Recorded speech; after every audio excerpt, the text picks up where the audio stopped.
Student, आज हमने एक विशेष सूचना लेकर आए कि यदि आपको जल्द से जल्द नौकरी चाहिए, जल्द से जल्द जॉब चाहिए, तो आपके पास एक टेक्निकल डिग्री होना महाजरूरी है। यदि आपके पास एक टेक्निकल डिग्री नहीं है तो जॉब लेने में बहुत बड़ा परेशानी है। तो टेक्निकल डिग्री के बारे में आज हमने डिटेल से सीखेंगे। जो टेक्निकल डिग्री होता है वो पॉलिटेक्निक है, पैरामेडिकल है, ITI है। यदि आपके पास पॉलिटेक्निक, पैरामेडिकल, ITI किसी भी डिग्री में आपके पास यदि एक डिग्री है तो किसी भी क्षेत्र में आप बहुत आसानी से जॉब नौकरी ले सकते हैं। तो चलिए सबसे पहले हम एक नया बैच की सूचना देते हैं। नया बैच जो है 5 मार्च से हम शुरू कर रहे हैं। 5 मार्च से शुरू कर रहे हैं। एक टाइम समय रहेगा 10 से कितना 12। इसमें ऑल सब्जेक्ट की तैयारी होगी। पैरामेडिकल का सभी सब्जेक्ट, पॉलिटेक्निक के सभी सब्जेक्ट और ITI का सभी सब्जेक्ट, सब सब्जेक्ट का टीचर अलग अलग होंगे। तो चलिए आज हम लोग सीखेंगे कि पॉलिटेक्निक यदि हम करते हैं तो हमें पॉलिटेक्निक कौन क्लास से कर सकते हैं, पॉलिटेक्निक में कौन कौन कोर्स होता है, पॉलिटेक्निक में हमें जॉब क्या मिल सकता है। तो सबसे पहले हम लोग ध्यान देंगे, यहाँ पे आ जाइए। सबसे पहले यहाँ पे आ जाइए कि यहाँ पे लिखा हुआ है पॉलिटेक्निक कोर्स करने से फायदे क्या है। तो पॉलिटेक्निक कोर्स के बारे में हम जानेंगे कि पॉलिटेक्निक कोर्स के बारे में जानेंगे। पॉलिटेक्निक 10th में आप लोग 12th में कर सकते हैं। तो आप 10th देते हैं, जैसे 10th का एग्जाम देते हैं, फिर भी पॉलिटेक्निक की आप तैयारी करके पॉलिटेक्निक कॉलेज में एडमिशन ले सकते हैं। तो आप 12th कर लेते हैं, फिर भी आप पॉलिटेक्निक कॉलेज में एडमिशन ले सकते हैं।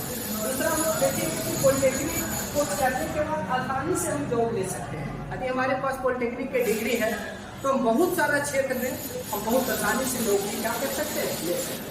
तीसरा यहाँ पे है कि यदि आप पॉलिटेक्निक कर लेते हैं तो सीधा इंजीनियरिंग में सेकेंड ईयर में आप एडमिशन करा सकते हैं कि जो 3 साल का कोर्स आप 2 साल में आसानी से क्या कर सकते हैं। अब चलिए हम आगे चलेंगे कि पॉलिटेक्निक में कौन कौन कोर्स होता है। चलिए यहाँ पे ध्यान देना है कि पॉलिटेक्निक यहाँ पे लिखा हुआ है पॉलिटेक्निक के कोर्स। आप पॉलिटेक्निक में क्या क्या कर सकते हैं जिससे गवर्नमेंट जॉब में आप आसानी से क्या कर सकते हैं, जा सकते हैं। आप प्राइवेट जॉब में आसानी से क्या कर सकते हैं, जा सकते हैं। तो पहला टॉपिक में हमें सीखना है सिविल इंजीनियरिंग। अभी बिहार में सबसे ज्यादा इसका डिमांड है। यदि आप सिविल से इंजीनियरिंग किए हुए हैं, सिविल से डिप्लोमा किए हुए हैं, तो घर बैठे नंबर बेसिस पर आपका आसानी से नौकरी हो सकता है। दूसरा यहाँ पे है इलेक्ट्रिकल इंजीनियरिंग है। इलेक्ट्रिकल में यदि आप इलेक्ट्रिकल से कर चुके हैं तो आप आराम से बिजली विभाग में जा सकते हैं। तीसरा यहाँ पे है मैकेनिकल है। मैकेनिकल सभी क्षेत्र में इससे आप जा सकते हैं, प्राइवेट जॉब में जा सकते हैं, आप रेलवे में जा सकते हैं।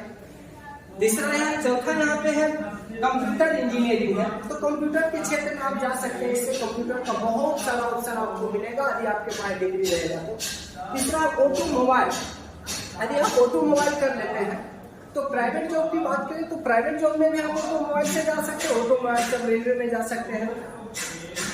तीसरा है apply art for only girl, मतलब है कि इस कोर्स को सिर्फ ओनली लड़की ही कर सकती है, गर्ल्स ही कर सकती है। तीसरा यहाँ पर केमिकल इंजीनियर के बारे में आप लोग जानते हैं कि यदि आप डिप्लोमा करके केमिकल इंजीनियर भी आप लोग कर सकते हैं। चलिए अब हम लोग चलते हैं पैरामेडिकल। तो पैरामेडिकल के बारे में हम लोग चर्चा करेंगे। कहा है कि पैरामेडिकल के बारे में पैरामेडिकल करने से फायदे क्या हैं। तो पैरामेडिकल तो बताते हैं कि पैरामेडिकल 10th या 12th से आप करने के बाद कर सकते हैं। आप 10th से भी पैरामेडिकल कर सकते हैं, आप 12th के बाद भी पैरामेडिकल कर सकते हैं। दूसरा है यहाँ पे कि पैरामेडिकल कर लेने के बाद मेडिकल लाइन में, मतलब मेडिकल क्षेत्र में बिना पैरामेडिकल के डिग्री बिना आपको कोई जॉब मिलने वाला नहीं। यदि आपके पास पैरामेडिकल की डिग्री है, उसमें बहुत सारा कोर्स है, यदि उस कोर्स आप कर लेते हैं तो आप आसानी से इससे जॉब आपको प्राप्त हो सकता है। तो चलिए हम देखेंगे उसमें कौन कौन बेस्ट कोर्स है, उसके बारे में हम लोग समझेंगे। यहाँ पे ध्यान देना है कि सबसे पहले पैरामेडिकल के कोर्स के बारे में जानेंगे कि पैरामेडिकल कोर्स यदि आप कर लेते हैं तो पैरामेडिकल कोर्स में डेंटल असिस्टेंट है, आप डेंटल असिस्टेंट बन सकते हैं। दूसरा कोर्स में यहाँ है एक्सरे टेक्नीशियन, आप एक्सरे के क्षेत्र में जा सकते हैं। एक्सरे टेक्नीशियन आप का कोर्स करते हैं तो आपको गवर्नमेंट जॉब में एक्सरे में आप जा सकते हैं। तीसरा है लैब असिस्टेंट, यदि आप पैरामेडिकल कर लेते हैं तो आप आसानी से लैब असिस्टेंट में जाते हैं। चौथा है डायलिसिस टेक्नीशियन, यदि आप पैरामेडिकल में डायलिसिस टेक्नीशियन से आप यदि कोर्स करते हैं तो आसानी से आप इस क्षेत्र में जा सकते हैं। बचपन में है नर्स, कि आप लोग निश्चित रूप से नर्स के बारे में ही जानते होंगे, और हमें यदि डिग्री रहे पारा मेडिकल के तो आराम से इस क्षेत्र में आसानी से जा सकते हैं।